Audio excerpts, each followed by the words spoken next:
자, 이어서 전기 도금에 사용되는 도금 재료들 조금 더 살펴보도록 하겠습니다. 자, 다음으로 은을 이용할 수도 있겠는데, 은 같은 경우에는 이제 표면의 도금을 이용하는 경우는 없고요. 이제 어떤 이제 결착제로 보통 이용을 한다라고 말씀드렸죠. 이제 이렇게 할 수 있는 이유가 이은 같은 경우에는 연성이나 전성도 굉장히 좋고, 그리고 전기 이 저항이 낮다 보니까 전기 흘려 보내줬었을 때 전기를 통해서 이제 분해를 시켜서 이제 반응을 시켜줬었을 때 굉장히 반응이 잘 일어나는 성질을 가지고 있기 때문에 은을 이용을 하게 됩니다. 자, 근데 이제 겉에 표면에다가 하지 않는 이유는 이제 대기 중에서 좀 색이 검게 변하는 그런 부분들이 있어요. 왜 은도 그냥 가만히 두기만 해도 색이 약간 검게 변하는 그런 거 보신 적 있으실 것 같아요. 그렇기 때문에 이제 표면에다가 도금 처리를 하는 경우는 없다 이렇게 보시면 되겠고, 만약에 이제 이런 부분을 조금 방지하고 싶다라고 하면은 이제 백색을 띠는 로듐이나 팔라듐 요걸 갖다가 은도금 위에다 다시 한번 이렇게 처리를 해서 이용을 하기도 합니다. 그래서 이제 은을 이용할 수 있긴 하겠으나 은은 보통 결착제로 보통 이용이 된다 이렇게 기억을 해주시면 되겠습니다.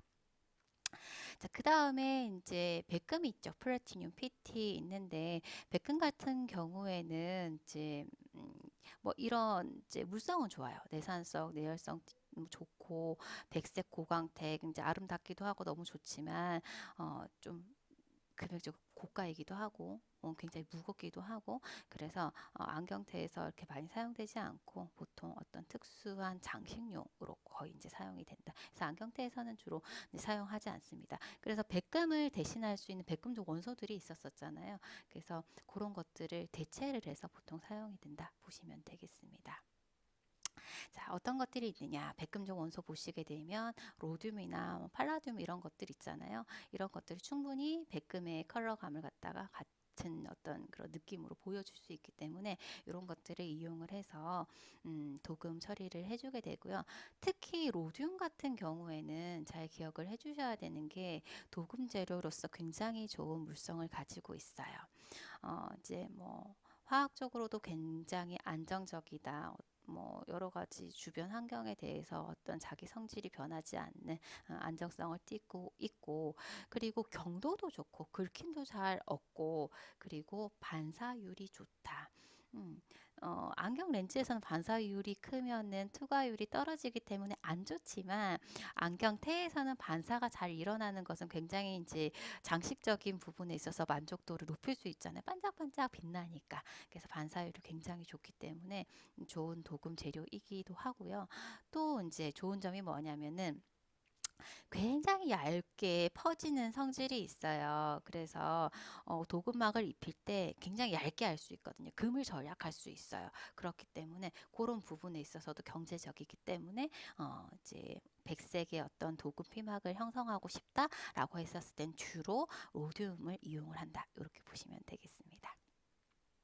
자, 그리고 이제 백색을 띠는 어떤 또 이제 도금을 하고 싶다 하는 경우에는 팔라듐과 니켈을 합금시킨 형태로도 이용을 하게 되는데, 팔라듐 같은 경우에는 백금적 원소이고 니켈은 사실 이제 비금속이긴 하지만 이렇게 했었을 때 백색을 띌 수도 있으면서 니켈 같은 경우 밀착성 향상에도 도움이 되다 보니까 이런 식으로 합금을 시켜가지고 백색의 어떤 금색을 나타낼 수 있게끔 도금 처리를 하기도 합니다. 요거 같은 경우엔 또 특이하게도 좀 두껍게 해도 너무 두꺼우면 또 이렇게 밴딩했었을 때 크랙이 생길 수 있는 이제 응력 때문에 그런 이제 우려가 있는데, 두껍게 해도 전성이나 연석이 워낙 좋다 보니까 그런 이제 뭐 이제 크랙이 생기거나 이럴 이제 부분에 있어서 좀 더 안전하다는 얘기죠. 내구성이 좋다는 부분이죠. 그래서 요거 같은 경우에는 이런 전성이나 연성이 풍부하고 내식성, 내마모성이 좋다 이렇게 보시면 좋겠습니다. 좀 두껍게 할 수 있다. 이런 부분 사실은 두껍게 할수록 이런 부분 조금 더 사실은 비례적으로 좀 좋다라고 생각할 수 있잖아요. 그래서 이런 부분이 또 이제 요거 위에 있는 부분이랑은 또 조금은 차이 나게 좋을 수 있는 장점 부분이다 보시면 되겠습니다.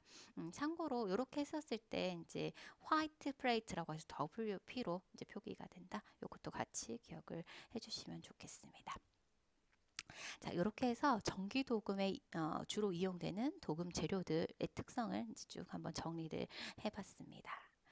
자, 그 다음으로 이제 살펴볼 것이 이온 도금인데요. 이제 이온 도금을 한번 살펴보실 텐데, 후에 이 전기 도금과 이온 도금의 차이점에 대해서 잘 기억을 해주시길 바라겠습니다.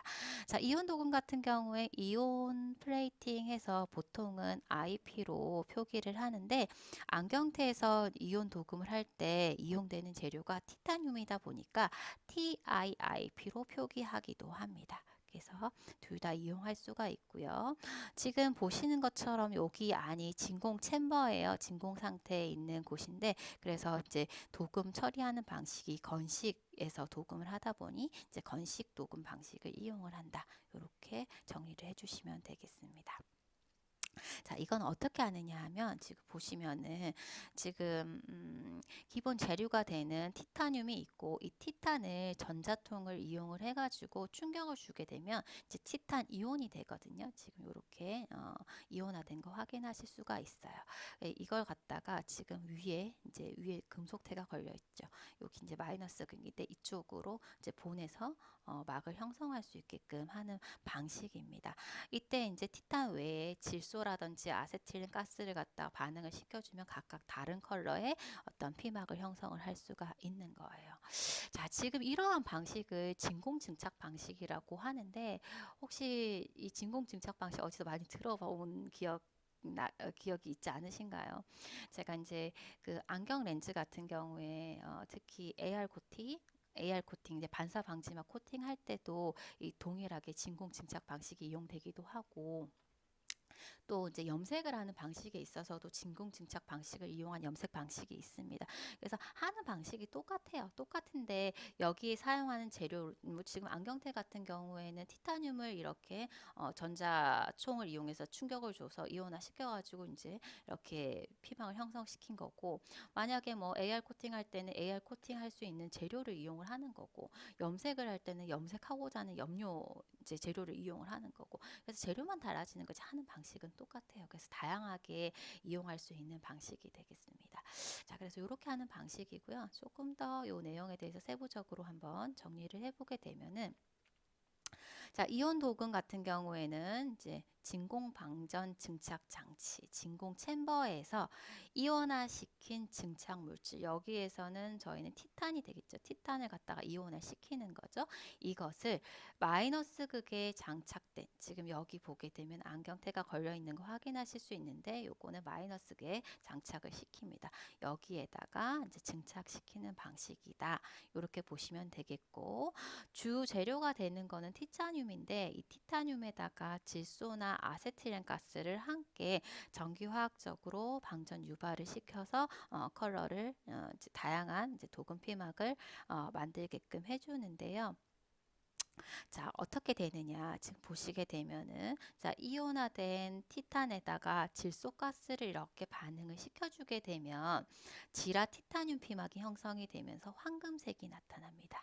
황금색.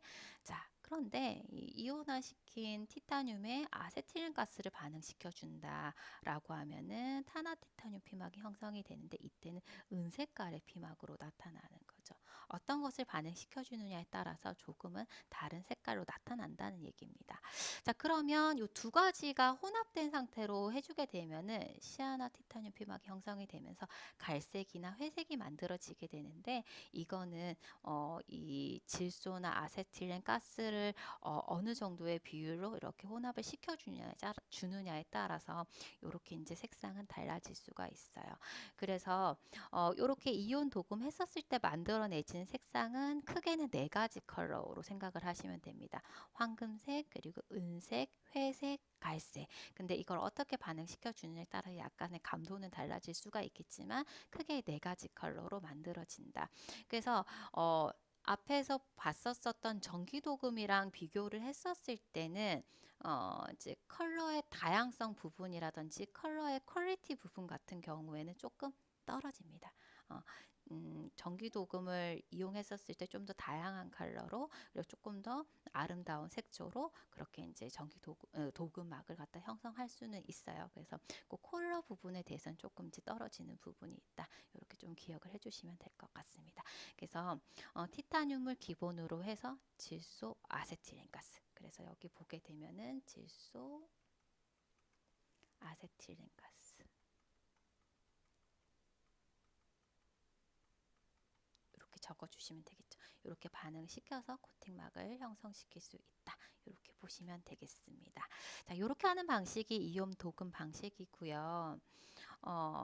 그래서 이제 이온 도금을 했었을 때 특징을 한번 살펴보게 되면은 이 피막이 만들어내지는 피막이 굉장히 얇거든요. 얇은데도 불구하고 엄청 단단하고 초경질이고 밀착력도 좋아요. 그러면은 이제 도금으로선 사실 너무 좋은 장점을 가지게 되는 거죠. 밀착력, 경질, 내구성 뭐 다 좋다는 얘기입니다. 그래서 피막의 어떤 밀착성이 매우 좋고 단단한 초경질이고 긁힘에도 강하고 경도 내마모성 우수하다는 얘기죠.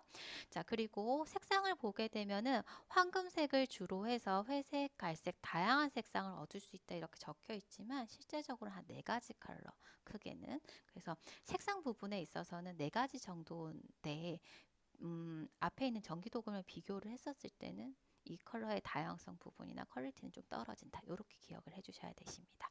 자, 그리고 도금을 할 때 이 사실은 그 기본이 되는 이제 이 바탕금속, 소지금속의 물성의 변화가 일어날 수도 있잖아요. 근데 비교적 이런 이제 물성의 변화라든지 형상의 변화 이런 거 거의 일어나지 않는 거, 이것도 굉장히 큰 장점이 되겠습니다. 자, 그리고 또 이것도 중요하죠. 무공해 공정이다. 앞에 있는 습식도금 같은 경우, 전기도금 같은 습식도금이잖아요. 금속 그 수용액에 담그잖아요. 그러면 중금속이 녹아져 있는 상태인데 나중에 다 하고 나면 이거 다 버려야 되거든요. 그러면 폐수 처리를 해야 되기 때문에 아무래도 이제 공해 부분에서는 좀 문제가 될 수 있다는 얘기입니다. 근데 반면에 요거 같은 경우 진공 챔버에서 하다 보니까 무공해 공정인 것도 굉장히 큰 장점이 되겠습니다. 그래서 이런 많은 장점들이 있기 때문에 이온 도금도 최근에 많이 이용을 하고 있다. 이렇게 보시면 되겠습니다. 자, 그래서 도금하는 방식이 크게 3가지가 있습니다만 이 2가지 방식을 비교를 해서 좀 잘 기억을 해주셔야 되겠어요. 자, 먼저 살펴봤었던 전기도금, EP로 표기한다라고 말씀드렸고 하는 방식이 습식도금 방식이었습니다.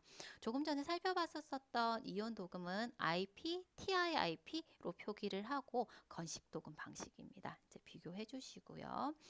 장치 부분에 있어서는 비교적 기본적인 장치를 마련을 할 때에는 이제 전기도금보다 이온도금이 그 진공 증식 장치 자체가 이제 처음에 초기에 설비할 때 굉장히 많은 비용이 발생하기 때문에 처음에 이제 좀 많은 비용이 발생을 하고 요거 조작할 때도 조금 이렇게 까다로운 그런 부분이 있어요. 이런 부분은 처음에 좀 조금 불편한 부분이 있습니다.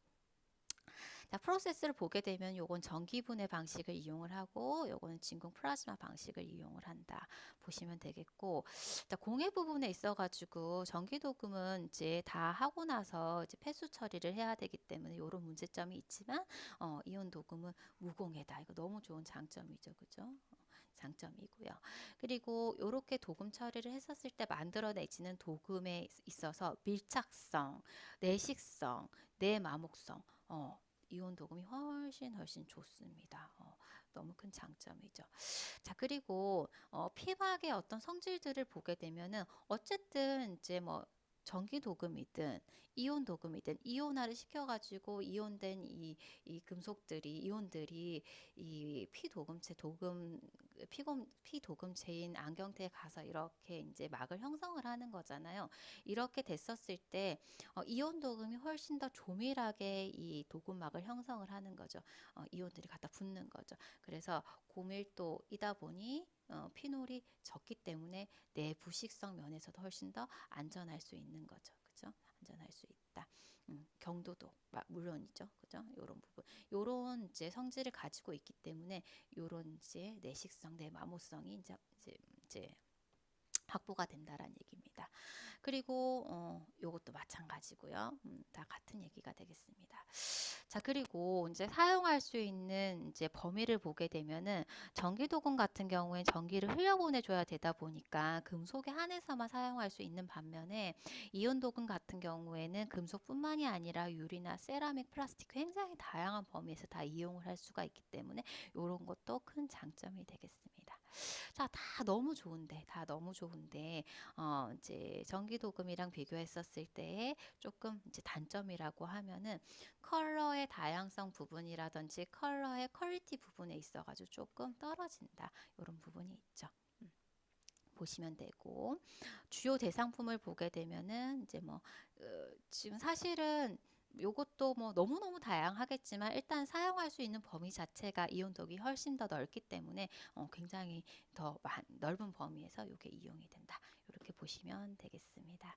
자, 표기에 다시 한번 정리해 보시게 되면은 이 전기도금 같은 경우에는 이제 보통 금도금을 이용을 하다 보니 안경테에 이렇게 적혀져 있겠죠. 뭐 지금 사용하게 된 그 금합금의 중량비 그리고 순도 그리고 이제 뭐 여기는 골드 플레이트 해가지고 도금 GP 이렇게 표기가 되겠죠. 그리고 이온 도금 같은 경우에 IP로 표기가 될 수도 있고 TIIP로도 표기가 될 수 있다. 이렇게 해서 두 가지를 비교를 해서 이제 잘 기억을 해주시면 되겠습니다. 자, 이렇게 해가지고 안경테에 이용되는 전기도금, 이온도금 이렇게 살펴봤고요. 자, 마지막으로 이런 식의 굉장히 컬러감이 있는 이제 컬러 메탈을 만드는 방법에 대해서 간단하게 소개를 해드리겠습니다. 자, 컬러 메탈이라고 하면은 금은색이 아니고 굉장히 다양한 이런 컬러를 가진 테를 컬러 메탈이라고 얘기를 하죠. 자, 이런 컬러 메탈을 만들기 위해서는 어떤 방식을 이용을 하느냐? 대표적으로 염색 분사 스프레이, 뿌려가지고 스프레이식으로 하는 방식이에요. 요 부분만 빨갛게 하고 싶다. 요 부분만 두고 이렇게 스프레이 뿌리는 거죠. 이때 사용하게 되는 것은 에폭시 수지를 갖다가 이제 스프레이 형식으로 해서 이제 뿌려서 사용을 하는 거죠. 요렇게 이용할 수도 있고요. 그리고 두 번째로 전사 컬러 코팅 방법이 있는데 요거 같은 경우에는 쉽게 생각하면은 그 판박이 생각하시면 될 것 같아요. 또 원하는 문양을 갖다가 먼저 이렇게 만들고 나서 요걸 갖다가 금속대 표면에다가 붙여가지고 열을 처리를 해서 이렇게 입히는 이런 방식인 거죠. 이런 식으로 하는 방식이 있고 실제 했었을 때 요게 가장 이렇게 조금 컬러면이나 어떤 문양면이나 조금 더 복잡하고 다양하고 이런 식으로 이제 만들 수 있는 방법이 되겠고 마지막으로 전차 컬러 코팅법이라고 해서 습식의 방식으로 만드는 방법이 있습니다. 요건 조금 컬러를 입히는 데 있어서 이제 부분마다 입히는 데 있어가지고 조금 어, 좀 복잡하고 좀 번거로운 부분이 있겠죠. 그죠? 그래서 크게는 이제 세 가지 방식으로 이런 컬러 메탈을 만들 수 있다. 이 부분은 그냥 방식만 기억을 해주시면 되겠습니다. 자, 이렇게 만들어내지는 방식이 컬러 메탈이 되겠습니다. 자, 이렇게 이제 안경테에 도금하는 방식은 크게 세 가지 방식, 전기 도금, 이온 도금, 컬러 메탈 도금 이렇게 하고요. 이렇게 해서 만들어내진 도금막이 상품으로 출시했었을 때 괜찮은가 이제 그 도금테의 품질 평가를 해야 되겠죠. 사실 이제 품질 평가하는 그 기준은 굉장히 다양합니다. 다양한데 크게 이제 두 가지로 구분을 해서 보게 되면은 유관 검사가 있고 그 다음에 물리화학적 검사가 있습니다. 유관 검사라고 하면 눈으로 봤었을 때 뭐 아름다운가 이런 부분에 대한 평가인 거죠. 그리고 물리화학적 검사 같은 경우에는 뭐 내부식성, 그리고 뭐 경질인지, 뭐 도금 두께는 기준에 합당한지 이런 것들을 이제 살펴보는 것이 되겠습니다. 그래서 세부적으로 보시게 되면 도금 상태의 품질 평가의 중요한 사항은 색조, 아름다워야 되겠죠. 광택성, 이런 것들은 다 유관 검사에 이제 포함이 되는 거겠죠. 자, 뿐만이 아니라 이 도금막이 잘 붙어 있을 수 있는가, 밀착성이라든지 경도가 더 부과가 됐는가, 더 단단해서 기스가 더 안 나겠는가, 경질성이라든지 내식성, 내마모성, 도금 두께 이런 것들도 이제 평가의 어떤 기준이 된다라는 얘기입니다. 이런 것들은 이제 물리화학적 검사에 포함이 되는 내용이 되겠죠. 그래서 이런 것들을 다 평가를 해서 기준에 준하는 그런 태들만 이제 상품으로 출시가 되겠습니다. 그래서 이런 것들이 평가가 되는데 그 중에서도 저희가 알아야 되는 평가 방법 중에 하나가 염수분무시험, 내식성에 대한 검사를 하는 방법이에요. 자, 이 염수분무시험이라고 하면 카스 테스트라고도 하는데 요거는 내식성과 관련한 어떤 검사를 하기 위해서 시행되는 거고 지금 밑에 이제 조건이 있어요. 이 조건으로 행했을 때 실제 요 태를 해안 등에서 지금 이게 해안 같은 데는 소금기가 많다 보니까 산도가 높고 부식이 쉽게 일어나잖아요. 그러니까 조금 환경적인 면에서는 좀 안 좋은 그런 환경이죠. 여기에서 한 1년 정도 경과가 됐다라고 봐지는 거기에 준하는 이런 이제 상태를 만들어주고 여기에서도 견딘다라고 하면 상품으로 출시를 해도 괜찮겠다라고 하는 어떤 기준을 두고 하는 검사법이다. 이렇게 보시면 되겠습니다. 자, 어떻게 하는 방법이냐면 자, 기본적으로 5%의 식염수에다가 CuCl2 염화 제2구리 그죠? 요거를 넣어주고 그 다음에 아세트산을 이용을 해서 산도를 pH 3 정도의 산성으로 맞춰주는 거예요. 이렇게 만들어진 것을 안경테에다가 8시간 막 뿌려주고 그 다음에 8시간 쉬어주고 또 8시간 막 뿌려주는 거예요. 어, 이렇게 이제 했었을 때 실제로 한 해안에서 1년 정도 경과가 됐었을 때와 거의 동일하다, 준한다라고 이제 보고 여기에서도 견딘다라고 하면 상품으로서도 뭐 괜찮겠다라고 해가지고 이런 기준을 두고 하는 방식이 바로 염수 분무 시험 카스 테스트가 되겠습니다. 그래서 다양한 이제 검사법이 있습니다만 그 중에서도 염수 분무 시험 한 가지 정도는 잘 기억을 해주시길 바라겠습니다. 자, 이렇게 해서 이제 도금하는 방식 그리고 도금된 이 도금태의 품질 평가하는 방식 중에서 염수 분무 시험 이렇게 해서 제 내용을 정리를 해봤습니다. 자, 그러면 요것과 관련한 내용들을 문제를 통해서 한번 정리해 보도록 하겠습니다. 금속태의 전착 피박의 구비 조건, 구비 요건, 기본적으로 도금을 하기 위해서 만들어내지는 이 피막이 가져야 할 요건 어떤 것들이 있었을까요? 자, 소재의 표면과 소지 금속의 표면과 전차 피막과의 결합력이 커서 좋아서 박리가 발생하지 않아야 된다. 그래야지 오래도록 이 도금막이 오래 갈 테니까 맞는 말이고요. 도금층과 표면의 기공, 공기구멍이나 파여져 있는 파공이 없어야지 부식에 대해서도 안전하겠죠? 맞는 말이고요. 그리고 우수한 내 마모성, 강도, 뭐 또 경도 가져야 되겠죠? 맞고요. 그리고 지금 만든 이 도금막에 있어서의 아름다운 색상이나 광택이 오래도록 유지가 돼야 되겠죠? 다 맞는 말입니다. 그래서 답은 5번으로 체크를 해주시면 되겠습니다. 자, 두 번째 문제입니다. 자, 니켈 도금, 우리 그 도금할 때 전기 도금을 이용을 할 때 사용되는 이 니켈 도금 같은 경우에는 표면에 하는 것보다는 어떤 그 기본적으로 하게 되는 금도금에 있어서의 밀착력을 향상시켜 주기 위한 그런 1차 예비 도금으로 주로 이용이 된다라고 했었잖아요. 그럴 수 있는 이유가 일단 니켈에 썼을 때 내식성 향상에도 도움이 되고요. 그리고 니켈 넣었을 때 경도 향상도 되거든요. 그러면 더불어서 내 마모성도 같이 따라오는 거죠, 사실. 자, 그래서 요 세 가지 저렴한 단가는 아닙니다. 그래서 이 세 가지 이유로 니켈 도금을 하게 됩니다. 그래서 답은 1번으로 체크를 해주시면 되겠습니다. 자, 여기까지 하고요. 뒤에 있는 문제와 남은 금속태와 관련한 부분들은 다음 차시에서 한번 같이 살펴보도록 하겠습니다.